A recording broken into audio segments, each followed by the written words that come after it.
আল্লাহ পাক তার প্রতি রহম করুন যে আমার এই কথাগুলোকে অন্যের কাছে পৌঁছে দিবে। নবীজির ভাষণ। এরপর নবীজি বলছেন, জেনে রাখো নিশ্চয়ই তোমাদের পরস্পরের, মুসলিমদের পরস্পরের সম্পদ, পরস্পরের রক্ত, পরস্পরের এই যে জান মাল ইজ্জত, এগুলো একে অপরের জন্য হারাম। মুসলিমদের পরস্পরের রক্ত, পরস্পরের ইজ্জত সম্মান একে অপরের জন্য হারাম। এর হানি করা একে অপরের জন্য হারাম। ঠিক যেমন আজকের এই দিন হারাম, এই শহর হারাম, এই মাসও হারাম। নবী করিম সাল্লাল্লাহু আলাইহি ওয়াসাল্লাম বলছিলেন, জেনে রাখো তিনটা বিষয়ে যেন তোমাদের অন্তর কখনো খেয়ানত না করে। তিনটা বিষয়ে তোমাদের অন্তর যেন কখনো খেয়ানত না করে। এক, তোমরা যে কাজটাই করবা শুধু আল্লাহ পাকের সন্তুষ্টির জন্য করবে। তোমরা যে কাজই করবে শুধু আল্লাহর সন্তুষ্টির জন্য করবে। তোমাদের শাসক বর্গের কল্যাণ কামনা করবে।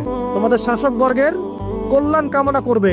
3 নাম্বার, মুসলিমদের জামাতকে আঁকড়ে ধরে রাখবে। মুসলিমদের ইউনাইটেড কমিউনিটিকে আঁকড়ে ধরে থাকবে। এই 3টা বিষয় পালনের ক্ষেত্রে তোমাদের অন্তর যেন খেয়ানত না করে।